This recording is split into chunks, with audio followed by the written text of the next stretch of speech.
All right, guys, welcome back to the podcast. I'm your host, Khalif. This is the Real Hard Money Podcast. Before we jump into it, make sure you hit like and subscribe. It's free, doesn't cost you a thing. And if you do, Satoshi will bless you with more sats under your pillows. Okay. Today we have a special guest. I'm going to enjoy talking to this brother. It's actually his first podcast.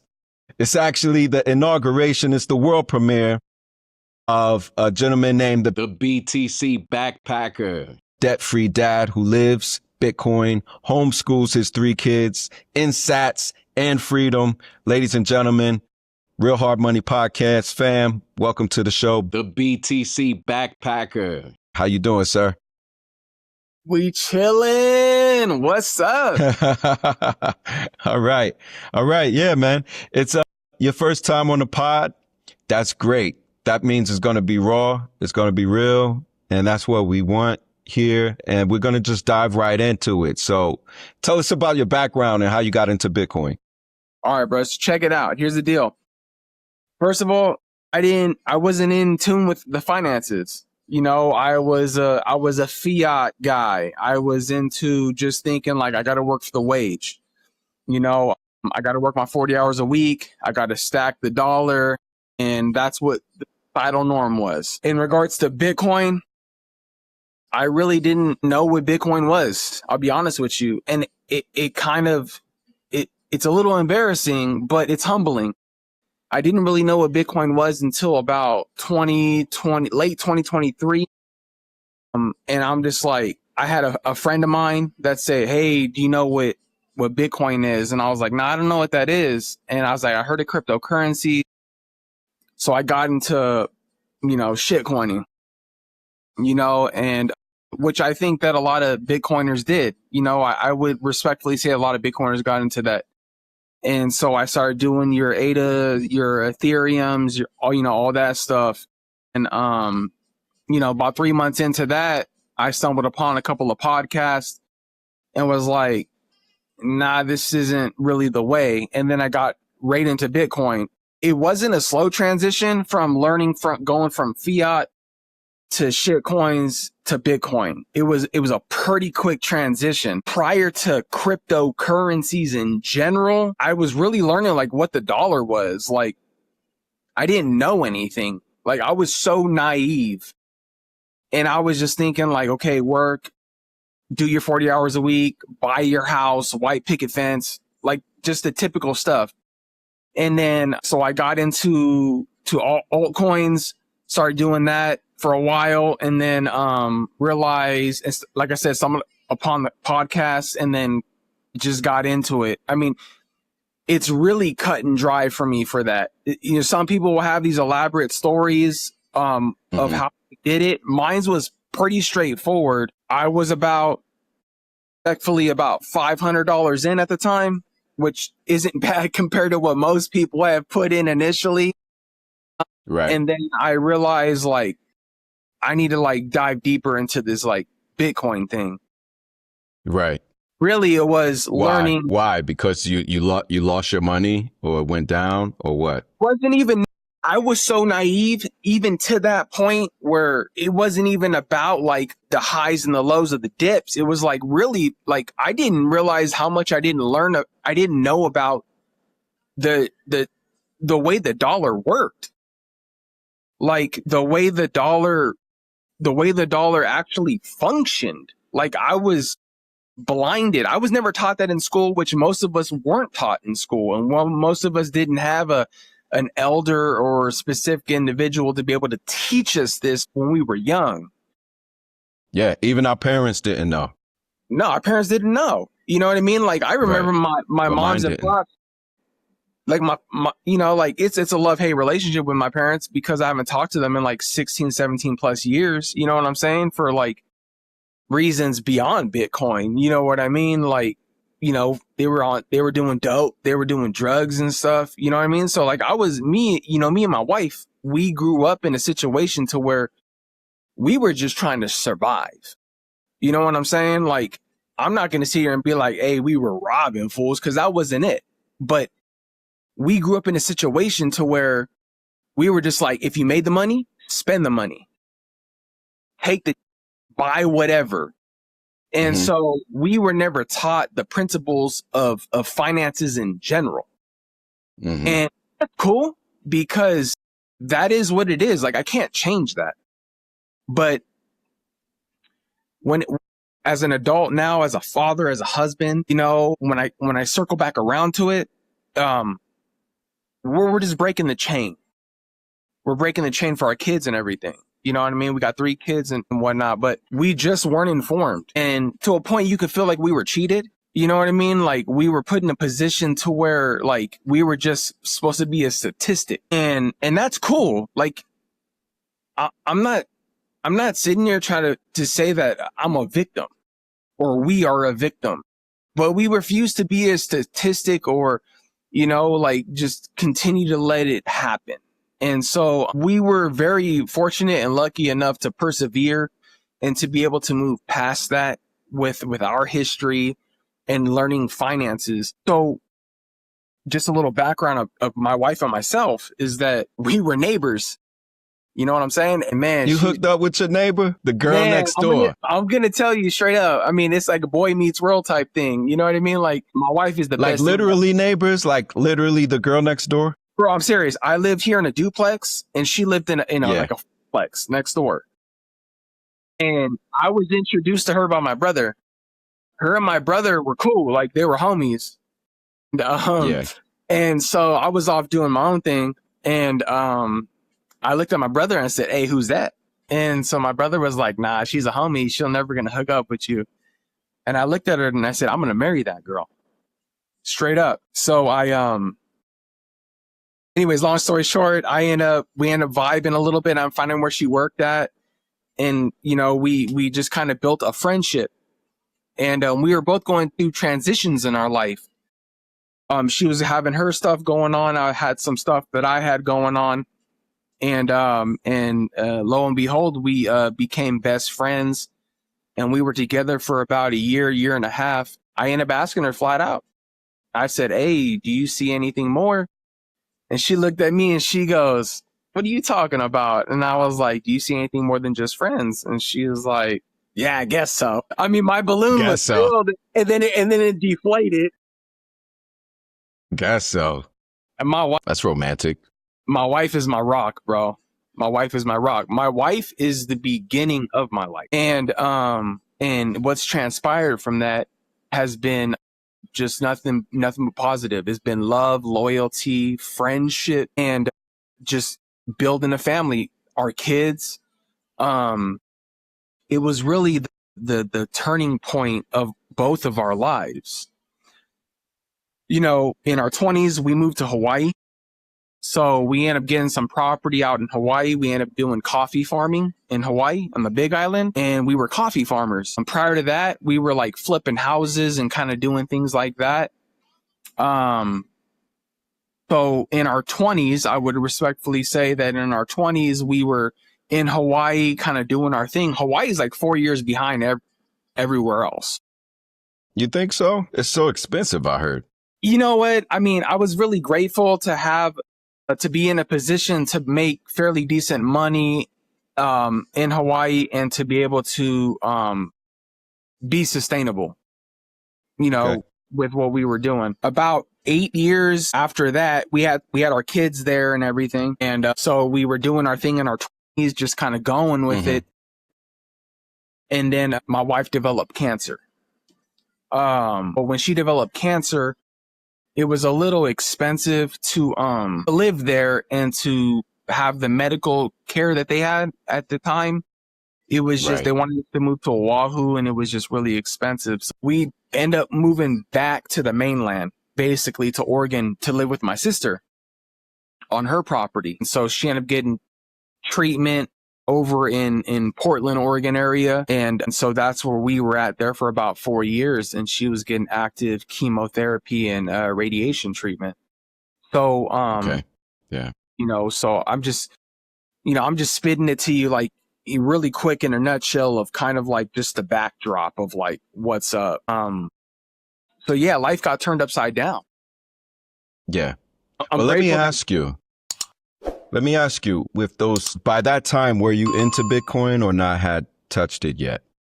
Bro, I had zero clue what even a cryptocurrency was. Oh, okay. Okay. So, okay, you were going And through that's it why I with your say wife. Hawaii was like, I'm seriously like Hawaii, being on Hawaii on the Big Island, which is one of the Hmm. slowest islands. We're seriously like three years behind them. Like it's like a real thing. Really? I lived in the country. I lived out in the middle of nowhere. I was Okay. like country living, farming, Hmm. Hawaii lifestyle, like straight up. Hmm. Can you surf? Hell yeah. I was able to, hey, Okay. I was able to surf back when we were born and raised in California. Hmm. So Okay. so prior to that, I was bodyboarding, I was doing all that stuff, you know what I mean? And so when I went to Hawaii, it was just kind of like, you get a couple of wipeouts and then you figure it out. Oh, there's something over here called a reef. Yeah, you don't mess with that. Sounds painful. Yeah, man. Scrapes, blood. But that's cool. So like, yeah. So where I was leading with that was, you get the financial struggles, especially in America. Hawaii's part of America. The medical industry there and how it works is just expensive. It's Yeah. crazy expensive. And I was wondering how now, if you guys still battle these, with these illnesses, with the cancer, is that still an ongoing battle? And has your opinion or the way you approached it changed since you've been on a Bitcoin standard? Yeah, man. So absolutely. So the cancer thing is a consistent thing. Technically, she's terminal, but as you well know, we're Buddhist Christians, which is which is very interesting. I believe Very. in our time is our time. You know what I mean? We go with the vibe. It absolutely has changed the way we progress forward. Bitcoin has given us a sense of like it's like a float safety flotation device. It's given us a hope and a wish and a prayer that this is it. Like we're all in on Bitcoin because once we started like diving deep into what Bitcoin is and all the technicals about it, we're like, this is where it's at. Because when we were putting our money, we were just putting it in a savings account like anybody else. We were just like, put the savings account here, whatever we can save. We weren't investing. It was just in a bank savings account. It's given us an opportunity to be able to grab onto something and it gives us hope because it's not about us. It's about our kids. We know it was never about us once we decided to have kids. It's given us hope to know that we can give something to our kids for the future because we're living in a fucked up world. Mm.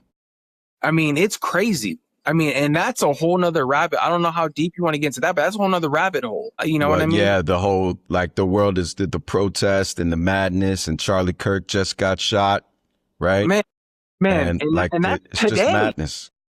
Yeah, I'm not gonna lie. today. I was emotional. I was crying, and I'm not afraid to say that. It Yeah, hit me, dude. it was shocking. I was shocked and appalled and disgusted, to see his family, little babies he's leaving. I know that hits home for you. You got two little girls too, I or got two girls, yeah, 9 and 8, and then a 13-year-old yeah, boy. yeah. And I don't agree with everything Charlie Kirk says, but nobody should be shot and killed for voicing an opinion. Absolutely. And also, my heart just breaks for the wife and the two kids. You know what it is to be a father, and you That's just what even hits me. think not even being there for a week, like and then just not being there at all anymore. It's just it's heartbreaking. But like in this world of dystopian, very dystopian future, it's leading down with the CBDCs and the autocracies that are coming up, and like the injustices just seems to continue to pile on, and things like AI taking jobs and the job report not looking good, and France is collapsing, and UK is collapsing, and the violence, the woman from Ukraine got stabbed on the train, and, things like this happen. But it just seems like to be like a confluence of like all these things happening at the same time, time of great change. I don't know if you're familiar with the book, The Fourth Turning. Absolutely. Yeah, absolutely. Yeah. I mean, it's a real thing. You know what I mean? So I think that's happening. So with all of that happening, how do you feel with Bitcoin? Like, does holding Bitcoin make you feel any way with all of this madness in the world? Absolutely. I mean, you hear the term Bitcoin fixes this, right? And I think that's a little cliche because it's so subjective, right? Yeah, Bitcoin fixes this. I think Bitcoin fixes a lot of things. I don't think Bitcoin fixes everything. I do think that money is the root of all evil. I would think that most people believe that because it's the determination of how it determines on what you are, right? It's like, oh, you make X amount of dollars. Well, you only can afford this much. And then you have institutions, corporations, and nations that can just kind of control and dictate, what your fate is going to be. And I'm like, what's up with that? You know what I mean? Like, and I never believed that initially, but once I started diving deep into it, I was like, okay, it's kind of a thing. So Bitcoin is money. Does it change your opinion about money being the root of evil? I agree that it's money because it's a peer-to-peer. I go back to the white paper. It's a peer-to-peer transactional based thing where I can go to you. I'll give you value for value.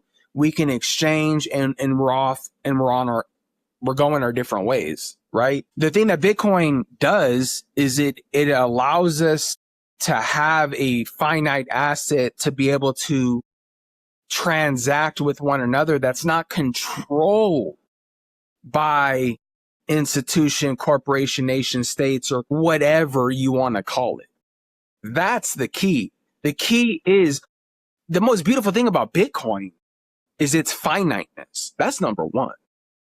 Then we can go down the list of going to the halvings and, the whatever. It doesn't matter. You can go down the list, but the key to it is the 21 million. That's the key. And the fact that we own and control that's it. I try not to see, the thing with me is I try not to get into the whole Clark Mooney dashboard and we're doing when we're at 19 point whatever million given. I don't allow that to kind of dictate and control my overall aura of the future, because it's so easy to get caught in tokenomics and let me go chart Bitcoin, and I don't waste my time with that. I don't have time to do that. Yeah. I don't. I think of the psychological aspect of it, and I take my life and my situation and I think about how can I tie this into Bitcoin? How can I tie this into culture? How can I tie this into everyday life? How can I tie this into not allowing Bitcoin to control my life, but how I can roll Bitcoin into the way I treat my kids, the way I treat other people, the way I do my work, you get what I'm saying? I'm more into the psychology of how Bitcoin can change my mind, and I can roll that into my life. Excellent. That's it, dude. I'm the least technical person there is. No, that's great. That's what we like to hear. So real talk, you paid off your house and cars thanks to Bitcoin, was it? And what was the moment it hit you that Bitcoin was legit life-changing, not just another asset? So here's the crazy thing. I paid off my house prior to Bitcoin. I was a Dave Ramsey guy. I was about to and then Ramsey don't like Bitcoin. That's the ironic thing, right? So check it out. I was working 7 days a week in my 20s. I said, I'm young. I should be working. At the time, I only had one kid, and then the second one, we had our second child rolling out. But I was young. I said, I got this energy. Let's bust it. She's working 2 jobs. I'm working 2 jobs. We're jamming. We paid our house off in cash. In Hawaii, we were able to basically get our house paid off in cash. And then with Dave Ramsey's economics in regards to, or his ideology in regards to, no debt, we kind of just enrolled that and instilled that into our life. We didn't buy the house until we moved back to the mainland. After we found out she had cancer. When she had cancer, 3 months prior to that, we pulled the trigger on the house. So the timing was just impeccable. We bought the house in cash, this and that. We were planning on moving back to the mainland. And then when all that was kind of basically going through like an escrow period, when they were building it and all that, then we found out. Once that happened, we were put in a position where we had a pretty good nest egg of fiat money where we were going to buy some land. Well, we never ended up buying the land, but we bought our house, which was the more important thing because the house is towable. We can bring it anywhere we want because it's a tiny house on wheels. And so we end up buying the house, thank God, because if we bought a house on land, we would have been screwed because that would have been gone. I couldn't afford everything that was involved with buying a house on land. So we bought our house for about like $80K. Paid for it outright in cash. They built it. We bought it over in Oregon. And in Oregon, they don't have sales tax. And we did that for a reason. I was like, if I'm paying $80K, I'm not going to pay sales tax. Like, so I'm going to go buy it over there. And so we lived in our tiny house and we fought that early battle with her cancer with all that heavy chemo and radiation within our tiny house. The tiny house bought us financial freedom, right? Because most people are paying $1,500, $2,000 worth of rent. You get what I'm saying? And Yeah. we were paying just a couple $100 in lot space. Right. Oh, absolutely. And so then later, did you start funneling some of that into Bitcoin? Yeah. So when was the later moment like you really got into Bitcoin? So the moment we really got into Bitcoin was really, so that was all like pre-COVID. I didn't get into Bitcoin until like 2023. Right. Yeah. So we went through this whole period of like just diving into her cancer stuff. When we relocated to Idaho, which we're at now, that's when we started getting into like things started tapering off. We started getting like kind of a normal, a new sense of normal of life. And that's when I told you that a friend of mine had brought it up to me. And I was like, oh, that's kind of interesting. And that's just when I went down the rabbit hole on like just learning about the dollar. And like, I didn't know what interest was. Like, I really didn't know. Like, I didn't know what the CPI. I mean, I'm serious. I was like a complete greenhorn. There's no shame in that. That's what they want. They want it to be kind of like obfuscated, to be covered up, to seem like we can't understand it. That's just that big financial global system out there. Like, they don't want us to know that you're losing purchasing power, right? Year after year, year over year. They don't want us to know that the last 100 years, the dollar's lost 99% of its purchasing power over 100 years. Like, even like over COVID, I think it's lost like 50%. I didn't know until I got to Bitcoin.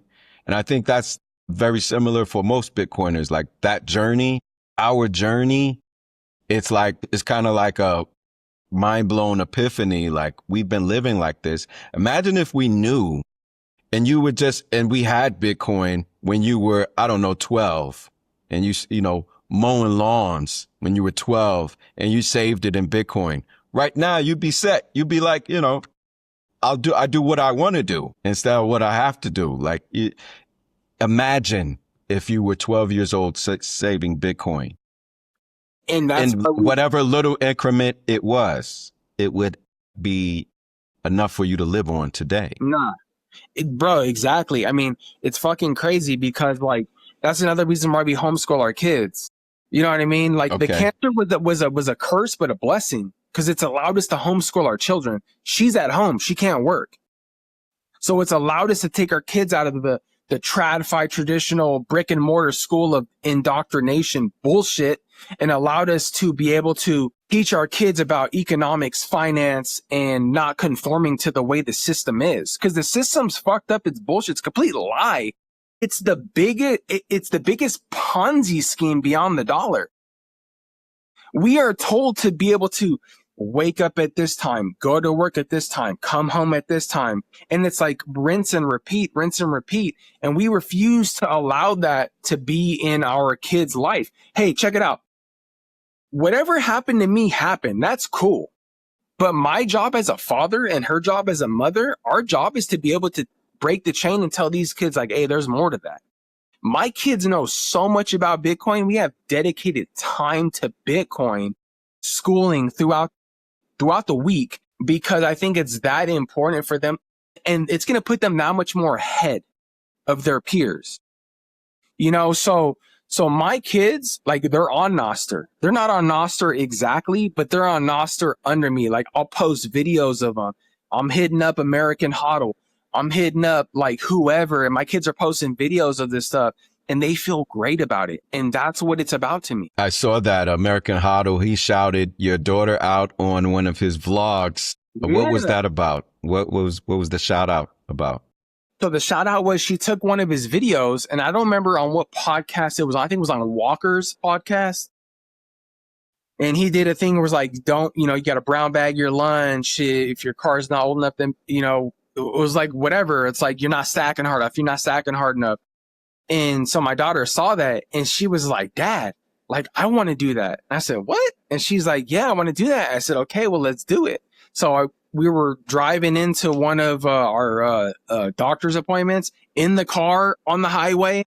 I put the phone in the back seat and I record her, and she's just like going off. She's just like, boom, boom, boom, boom, boom. And I was surprised because she knew every single word of what it was. I had a like proud dad moment. I was just like, I'm like, is this real? I said, okay, cool. I congratulate her, posted on Nostr, tag homie. And I'm like, hey, check it out, bro. Like, my daughter, did what, whoop, whoop, whoop. And he hit me back. And prior to that, we had never had an engagement, me and him. Yeah. And he goes, that's great, this and that. And he goes, I'm going to give her a shout out video and this and that. And so it was a couple of weeks. Hey, I get it. He's busy. He's doing his thing. And about 2 to 3 weeks later, he did a little shout back at her. And that shout back changed all my kids. It was a big deal. Sorry, I'm getting emotional. The energy change, vibration lifted up. Huh? My kids seen that, and what he did and taking that 5 minutes out of his life made a big impact on my kids. And I thank him for that. And it may be something small, but it was a big thing. And it meant so much to me, and it meant so much to my girls and my son. My son's a little more shy. I can't thank him more for that because he hears mom and dad. They hear mom and dad doing our thing every day in and out. But when they felt that was a game changer, and that hit a spot with me. So yeah, that touched me right there. I feel that all the way over here in Thailand. He's a real one, man. He's a real one. Seems like he's a good dude. And he's even like reached back to me, and I'm like, my little podcast is nothing compared to anybody's else following, honestly. But we don't compare each other. It's just that feeling of like real camaraderie and real community here on Nostr. It's like a real thing, right? It's like you can feel it. It's tangible. Absolutely. There's not airs of like, I'm a Bitcoin celebrity. I don't have time to it's reach not back. Fiat. It's not fiat. It's not fiat world. It's not fiat world, So that's what I love about it. That's what I love about it, especially on Nostr. Now, Nostr's been a game changer for me. I'm a primal user specifically, but Nostr in whole, right? Nostr has given me a whole new sense of community, communication. Even my wife is on it, now with posting her food videos. I was posting her food videos before, but she finally got on, and I explained to her that you have a purpose, you have a place in this community because you are a Bitcoiner. And I said, post your food content because that's value. And she's doing it now, and I'm proud of her for that. And it's cool because as a husband and wife, that's awesome. Usually I hear always one or the other. Mm-hmm. But I got my wife and my kids. We're a Bitcoin family. That's awesome. A lot of that. I think it's rare. Mm-hmm. So yeah, it's been great. It's been awesome. Noster has, man, it's been revolutionary.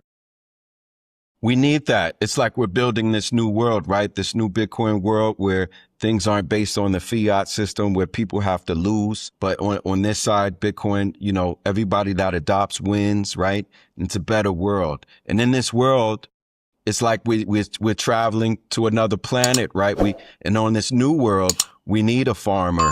We need somebody with the food like your wife. We need a plumber. Hey, you know what? We need a Bitcoin electrician guy, right? We need that regular, we need the Bitcoin car wash dude. Absolutely. Everybody doesn't have to be like macroeconomics and all that stuff like that.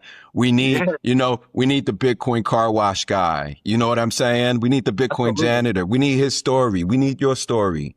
We need my story. We need everybody's story. We need everybody's little bit of know-how tweaked to build this new world where we all move into and live together. It's a better over here. We're so grateful to be in this time. We're talking about, we're in the Windows 95 era of technology. Yeah. People are going to look back on these videos. People are going to look back at these podcasts. They're going to be like, man, these guys are crazy. They were sending each other hundreds or if not thousands of zaps at a time. They're going to look at us like, we are wild. You sent them 5,000 sats for a meme? What the fuck are you thinking? But you know what? Oh, crazy. That's dope. That's dope, right? This is the first time in history we've been able to front run the institutions. Preach. We have not in the history of time been able to front run the corporations, the big companies, the governments, the states, the countries. What? And you know what? At the end of the day, if I don't get to reap the rewards, like I said earlier, of what we're doing, I'm okay with that. Because we're going to be in the history books. That's a real thing, bro. Straight up. I think so too. Yeah, man. So, you were canceled before. You were canceled somewhere else. So how does that work with, where were you canceled and how does that make you feel about Noster and like a censorship resistant platform? Bro, check it out. So yeah, I'm the fucking guy. I don't care. I say shit and it is what it is, dude. Like YouTube don't like me and that's cool. I don't give a fuck about YouTube. You know what I mean? Like I got a homie and he's my boy, dude. Jerry loves freedom. I got Jor 88 Sats Radio. Yes, a slight shout out.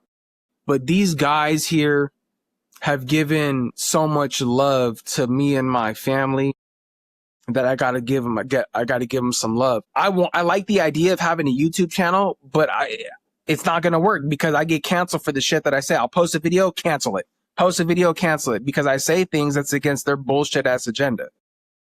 You know what I mean? You could just post it here, baby. This may get a little political and it is what it is. You know what I'm saying? Like, I'm not going to sit here and be like, oh, I'm like a Republican Democrat. I'm fucking pro-America. I'm team humanity. I'm team fucking common sense. You know what I mean? Like, straight up, I'm not a Democrat. It is what it is. Like, sorry, it's just the way it is. Like, I did a little bit of the X, and X is cool. I had to create a couple of different accounts just to keep on X, because get canceled, get banned, whatever, like, fuck them. Like, they're going to sit there and say it's like free speech, but it's like bullshit. So, and I don't go on Rumble because Rumble doesn't have enough audience engagement. Like, it's just like flatline there. You don't get nothing. Like, you can post on Rumble and it's like, I might as well just be on Noster. Like, why am I going to be on Rumble for? At least I'm with like-minded people. You know what I mean? That's the reason why Noster has been able to give me something that no other platforms be able to give me. It's like, if you're Bitcoin, you're Noster. Like, that's flat ass. Like, so the issue I have with YouTube obviously is censorship. Just like everybody knows, just like you know, it's like you can't say shit. I got to tippy toe around things. I'm not about that because I don't have time to like just fluff shit up. Now with X, same thing. Oh, we're free speech, we're this and that, but heaven forbid you put some like certain word in a post and it's like, oh, you're gonna get flagged. It's the same thing. Controlled, centralized fucking nonsense. So the thing, when I found Noster, I was kind of like, let's see what this is about. And so I got into it and I was posting stuff and it was just allowing me to do it. And I was like, okay, this is cool. And that's kind of where it fell, dude. Like, I just don't like when it's not free speech if I can't say something. You know what I mean? Like that's it. Like, it's just cut and dry. Yeah, like, I agree. That's why I feel like we just need to keep building on Nostr because people don't even know about it. The wave is going to come just like the wave came for YouTube itself. And the wave comes for all those social platforms. But sooner or later, just like the wave is not even here for Bitcoin. We're still super early. Like we didn't do the whole banana zone, S-curve stuff yet. We didn't do that for adoption yet. I think we're pre-95, like you said, pre-95 internet. Because to me, I grew up, I lived it. I went to college 95. So I didn't have a computer in my house. I had to go to the university to have a computer.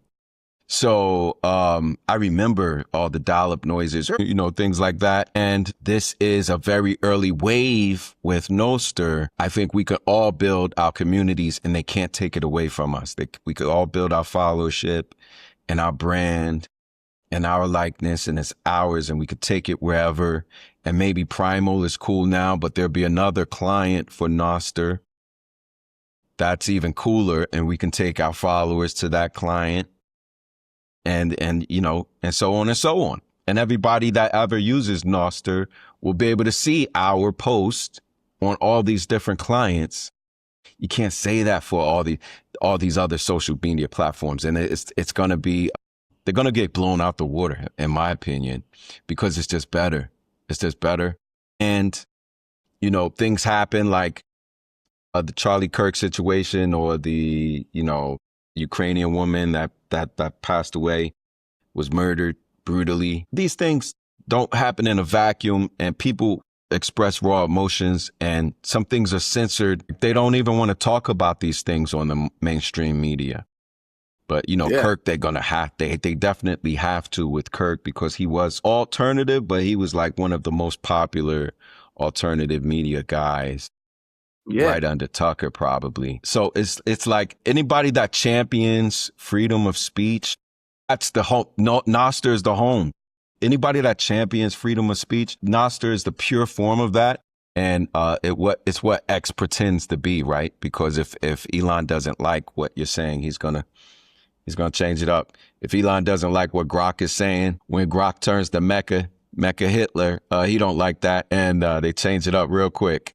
It all just comes back to decentralization. You know what I'm saying? It all comes back to decentralization. Yes. So when you said 21 limit, I was like, yes, but it doesn't matter if they could control it.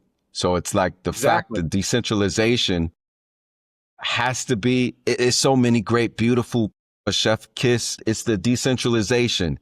It's the hard 21 million limit. It's the, you know, it's the fact that you can't confiscate it, right? It's the fact that I don't need permission from anyone to use it. It's the fact that it's censorship resistant, but it's like one doesn't work without the other, but like it's the whole thing that it's outside the system and it's decentralized. I think that might be the revolution, because everything else is downstream from that. Because the whole point is they can't control it. That's the whole point. And then everything else is downstream from what can't they control? Well, they can't stop me from sending my man btcfannypacker some sats. They can't stop it. Dude, it's liberation. You know what I mean? It's liberation. And I try to tell my friend, like, that Bitcoin is freedom, a tool for freedom. He's like, man, you're talking too religious about it. Like he doesn't get it. But I was like, so one day you'll get it, man. One day you'll get it. Well, you don't get it now, but one day you'll get it.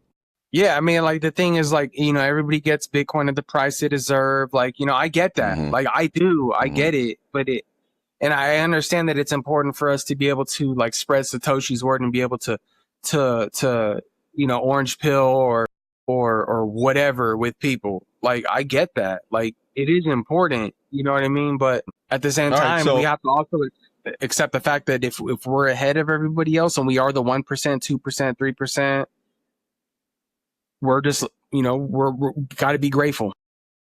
yeah. So let me ask you, there's like the controversy with the spam on the network, Bitcoin network and op return and the core devs versus the knots guys, knots versus core dev controversy. Where do you stand with that? So check it out. So like I told you earlier, I don't get into too much of the technicals, but Mm-hmm.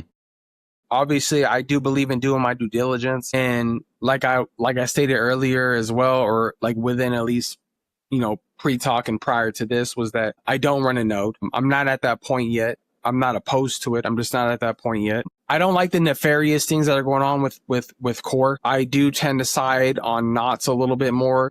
And I'm a Matthew Cratter guy personally. Me too. That guy is just, I'm like, who are you, bro? Like, are you like his cousin?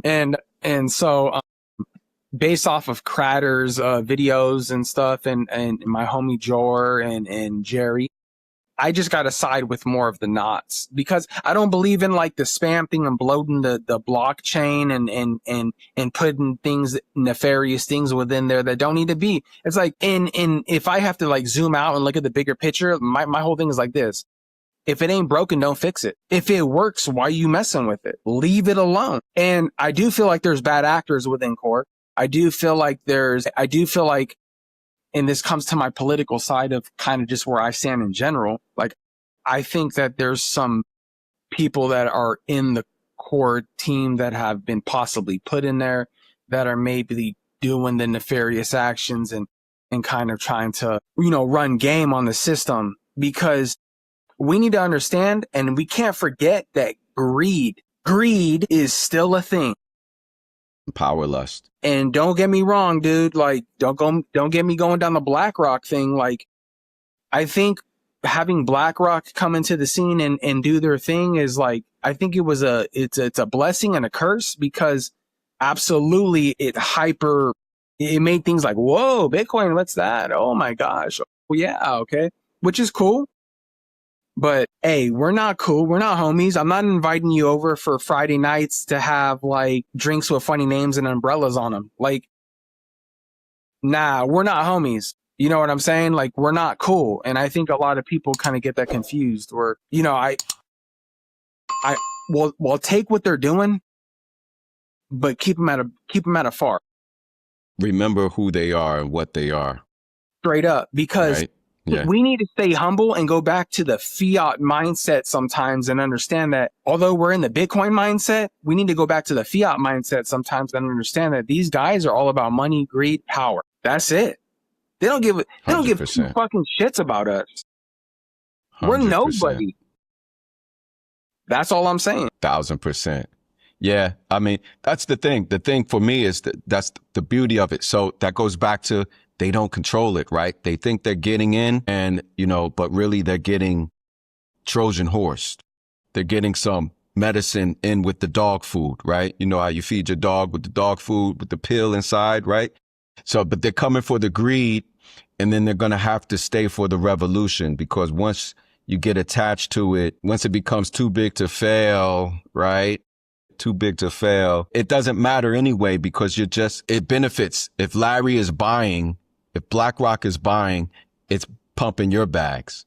If Michael Saylor's buying, it's pumping your bags. If people copy Michael Saylor, copy his playbook, it pumps his bags, right? Everybody wins. There's never been anything like this where everybody benefits no matter what, as long as they adopt. All you have to do is adopt. And it's really, I say, ball with them or fall victim. It's adopt or die with Bitcoin. And that's just how I feel, like on some real, like Max Kaiser-ish, you know what I mean? Yeah. Oh, yeah. Max Kaiser is hard. He hard, right? But these guys don't like us. These guys don't like us. Dude, I can't even I can't even explain it. We're a fucking threat to the whole Yeah. goal of what they're doing. Yes. The whole outlook. Well, the whole outlook is for them is dominance and to maintain control. That's why they are scared of centralization, and CBDCs are the fake out, the head fake, right? The CBDCs is really just more control, but they position it like they kind of orange wash it to make it like, oh, it's kind of like Bitcoin. We're moving into the future. No, it's a panopticon. It's nanny state. It's 1984 Orwellian stuff that we talk about. But I got a few more questions for you. Yeah. I don't want to hold you too long, and then we're going to get into good. something really cool. You still got some time for us? I got as much time as you want. Okay, I like it. All right. So has Bitcoin changed how you think about work, money, reinvestment, or even running your business? Oh, straight up, dude. So check it out. Here's the deal. So I mow lawns. Straight up. Okay. I mow lawns. That's what I do. Yeah. I don't work for a corporation. I mow lawns for a business. I deal with my clients one-on-one. I send invoices out. I do the work. I do the financing part of it and everything. Straight up. I'm very blessed to be in a position that I'm in. I've been doing this for about 18 years. I've been doing it for a long time from Hawaii and then transferred it over here to Idaho. So I do my lawn thing. The proof of work aspect, absolutely. As far as a mindset goes, it's actually eased a lot of the work I do. It makes me feel like when I do this work for these clients and their relationships I've established with them, it's actually helping me stay humble. Literally stay humble. Now, yeah, they're not paying in Bitcoin. Yeah, they're not sending me zaps for payments. They're still sending me fiat. And that's cool. I'm not opposed to that. You know what I mean? Like, I'm not going to lose business because they don't want to send me Bitcoin or sats and everything. I have thought about adding that option to my invoices. But you should. I'm thinking about it. I told my wife about it. You know what I mean? So you never know who's holding, right? And there's features where you can accept other crypto or other ish coins. No, absolutely. And convert it into we can convert them. Bit, yeah. Yeah. So in regards to just the overall proof of work aspect of it, yeah, it has. You know, it's allowed me just to understand that instead of thinking about we're working for the corporations, I'm working for myself, and I'm happy, and I am engaged with my client, and I'm giving a value for value. I'm giving a valuable product in regards to the work that I do and the care that I take for them. And then, and they're giving me a income back to support my family. So it's nothing too exciting, but it is a genuine humble outlook. And with my psyche, with Bitcoin, it has I feel like I've actually put in more work to what I do out of respect to myself and understanding that the value for value, how we think with Bitcoin, right? I'm able to just extend that to my clients. Excellent. Yeah. Tell us one quick orange peeling success story and the real impact that it had. So I was down in Oregon at the time. I'm in Idaho now, right? So I was down in Oregon at the time. And so me and my wife and kids were visiting my sister down there. And we're in the kitchen cooking because, you know, my wife loves cooking.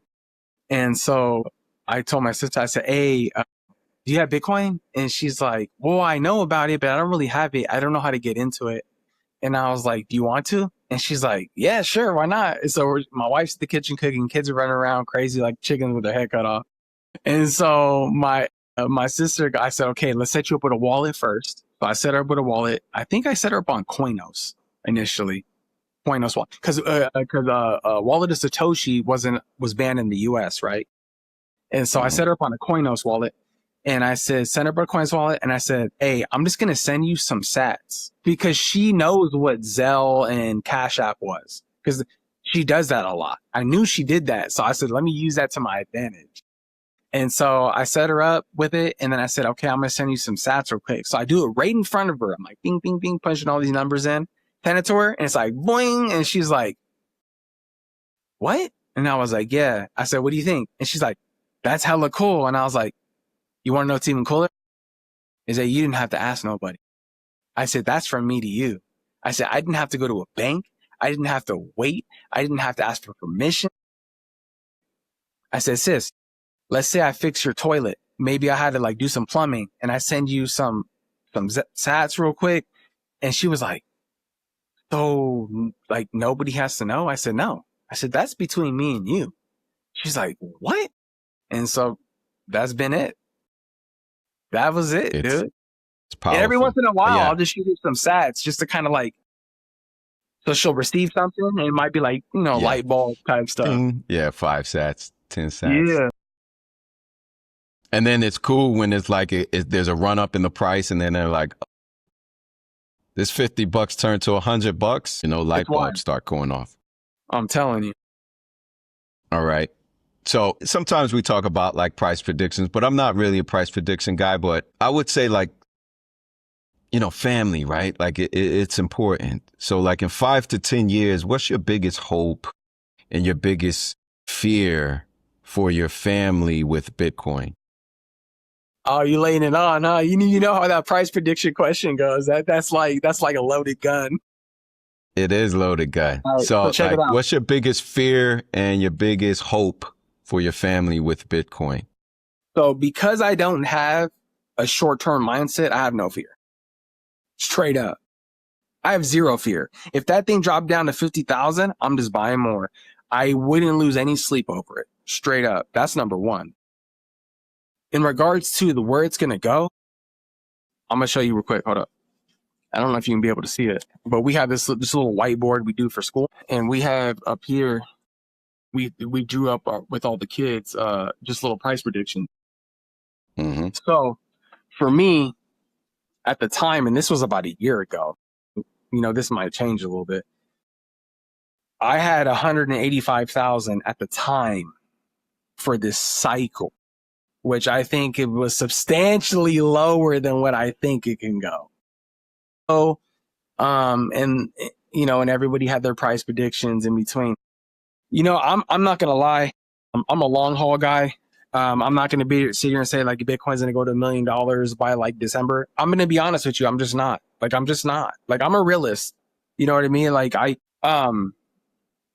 think if I had to give you a prediction by December 31st of where Bitcoin's gonna go, if we get to 500,000, I'll be happy. Because I think that building Bitcoin in a stair-step style with building new floors and new grounds and new base layers as we go up, I don't think that Bitcoin going up real fast is a good thing. I think building up in incremental value is more beneficial to Bitcoin in regards to like stability, opposed to it just shooting up to like $1 million and then like what retraces back down to like 200,000. Yeah, 80% crash again. I don't think we have these 80% crash bear markets. I don't think so either. My question is more like with your family though, like what's your biggest hope? How would it affect your family? Like if it really does all the things that we think it can do, and what's your biggest fear? Like, well, you know, what if it doesn't do those things? I'm going to be honest. It's not going to do those things. I don't have a fear. I really don't, because we are that convicted. If it does, so be it. So be it. Then it is what it is. Like seriously, that's what it is. Like we openly talk about this. Then it is what it is. Because even if we invested in something like a stock or a bond or an ETF or a high yield savings account, whatever, we're getting like what, 4 or 5, 10%. Mm-hmm. Okay, that's fantastic. Great. Mm-hmm. Great. Then if it doesn't get to where it needs to be at, then I've lost all sense within the financial system in general. That's what I'm saying. It's like, you know, if we're doing something good, like if this is the good thing, the other thing is the opposite of good. So I'd rather go out on my shield for the good thing, fighting the good fights, bro, straight instead up. of being part of this matrix machine. And like, this is fine, you know, like the dog burning in the house. It's the only fucking saving mechanism ever. This is it. This is the last This straw. is it. This is it. And people are like, well, what if it fails? And what if this and that? And the internet goes out and whatever. And I'm like, bro, stock up on guns, ammo, food, and water and get ready for the show. Because that's it. Yeah, you got bigger problems to worry about. Bigger problems. All right, BTC backer. We now come to the part of the show we call the lightning round. Chow. Right? So it's basically just like the Lightning Network. All transactions are lightning fast and final, right? So we answer quick, whatever comes to your mind, and we keep it moving. All right? You ready? You locked in? Let's do it. Okay. Fiat is theft. True or false? Facts. Facts. Okay. Bitcoin or gold? One for your kids. Which one you picking? Bitcoin. Gold is a lie. It's a lie? What happens if we have the apocalypse? Get your guns ready. Okay. Homeschool or public school? Homeschool. Public school's indoctrination. Ooh, they're not ready for that. They ain't ready for that. Orange pill everyone or keep it private? Orange pill. Share the love. Spread the word. Keeping it private, selfish. Proof of work, baby. Okay. So once you paid off the house, do you hodl, or do you enjoy the fruits of your labor? Oh, you hodl. Life don't stop. Okay. All right. It's not about us. It's about my generation next. Okay. That's what I'm about. Noster greater than Twitter, censorship resistant, or echo chamber? Noster, Like spread the word. Yeah. With flight, subjective. I think you got to spread the word a little bit, but stay in Noster and build. Okay. Teach sats or teach stocks? One choice. Because Bitcoin is sat. Yeah, that's exactly it. Okay, Bitcoin maximalist. Is it a cult or is it conviction? Absolute conviction. Should governments ban Bitcoin for our safety? Hell no. Give your kids the keys now or later? Absolutely later. Yeah, they're too young, right? They're too young. I like to ask this one, just left ball out of nowhere type of question, but it's been popping up all over the news, man. And I just watched Space Odyssey 2001 last night. So are aliens real or what? Dropping the sauce, huh? You know what? I believe. I'm a believer. I'll say it. I'm out there. Yes, I'm a believer. Aliens are real and Bigfoot might be a thing. Dude. Was that X-Files, right? Yeah. Let's see if I got one more for you. MSTR, Michael Saylor, genius or madman? Dangerous for Bitcoin? I don't buy it. I'm the guy. I don't buy it. I'm Bitcoin only. Okay. All right. There you have it. The lightning round with the BTC backpacker in full effect. Yeah. Wasn't so bad, right? Nah, man, this is good. It's a walk in the park. All right, that'll do it. Thanks so much for coming on the show, BTC backpacker. Much love to your wife. Tell your wife I said hello, and your kids. I'm sure I will see you on Noster. I know you're Noster only basically right now for now. And I know you do plan to have some kind of podcast or a content coming out. Let them know where they can find you and keep up with you. So it's going to be BTC Backpacker on Noster, and it's going to be BTC Fannypacker for my wife on Noster. As far as content goes, we might keep it Noster initially. We might try to venture out YouTube a little bit, but we know they like to censor people, and we're not about censorship. So we'll see how far that goes. But that's where you can find us. Awesome. And that'll do it. I'm Khalif. That's BTC Backpacker. We're signing off for the Real Hard Money podcast, and we'll see you on the next video. Don't forget to like and subscribe. All right. And check out another video just waiting for you right there. Go click it. Go click it right now. Another video on the pod. Just go click it and we'll sign off. Take care.